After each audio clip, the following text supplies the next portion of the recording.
માંજલપુર વિસ્તારમાં GB office ખાતે મહિલાઓ દ્વારા સ્માર્ટ મીટરને લઈને વિરોધ કરવામાં આવ્યો। સ્માર્ટ મીટરનો જે વિરોધ છે સમગ્ર રાજ્યમાં થઈ રહ્યો છે, ત્યારે વડોદરામાં પણ હજી પણ સ્માર્ટ મીટરને લઈને વિરોધ હજી પણ યથાવત છે। માંજલપુર વિસ્તારમાં જીબી ઓફિસ આવેલી છે, ત્યાં મહિલાઓ પહોંચ્યા હતા। તેમના દ્વારા એક જ માંગ કરવામાં આવી, જૂના મીટર જે છે તે પાછા આપો અને નવા મીટર કાઢી નાખો તેવી તેમના દ્વારા વિરોધ સાથે માંગ કરવામાં આવી। માંજલપુર કોતર તલાવડી પાસે તુલજાનગરની મહિલાઓએ જણાવ્યું, જીબીના અધિકારીઓ અમને પૂછ્યા વગર મીટર બદલી જાય છે।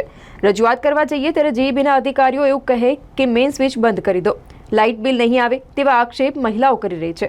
માંજલપુર તુલજાનગરની મહિલાઓએ કહ્યું, અમને સ્માર્ટ મીટર નહીં જોઈતા, અમારા જૂના મીટર પાછા આપો તેવી માંગ કરે છે અને સાથે સાથે જીબીના અધિકારીઓ પંખામાં બેસીને મજાક કરે છે। અમારી વાત સાંભળવા કોઈ તૈયાર નથી, તો રજૂઆત કરવી કોને?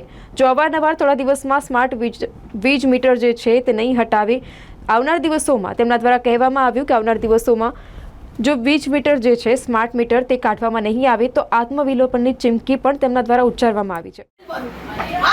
મરી જવાનું એક પંખા ચાલે એનામાં બી લાઇટ બિલ નું મીટર બદલાઈ દીધું, શરમ નહીં આવતી? પૂછ્યા વગર લાઇટ બિલ નું મીટર બદલાઈ દીધું છે। અમારે કેવું તો કાય ના કરનું બદલે કેવું જોઈએ કે આ મીટર કેમ બદલાવે છે? અમે જીબીમાં આવીને આ લોકોને કમ્પ્લેન કરીએ છીએ, પણ આ લોકોનો વાક નથી। મહેરબાની કરીને જેને મીટર બદલાયું છે એ મીટર અમારે નવું જે છે એ જ બદલાઈ દે, નહીં તો આ બધી લેડીઝો છે ને ઘરે ઘરે આત્મહત્યાનું ખબર પડશે તમને। મેં પહેલા જ કહી દઉં છું, ગરીબ લોકો નાવે ને કઈથી કઈ અરે આ લાઇટ બિલ ના લીધે અમારા છોકરાઓને ભણવાનું બંધ કરી દીધું। અમે ભાઈ રાત્રે ના ભણશો દિવસે ભણો, શરમ નહીં આવતી? મેં સ્વિચ બંધ કરીને બેસો એવું કહે છે? જો અમને મેં સ્વિચ બંધ કરીને બેસો, કોને કીધું?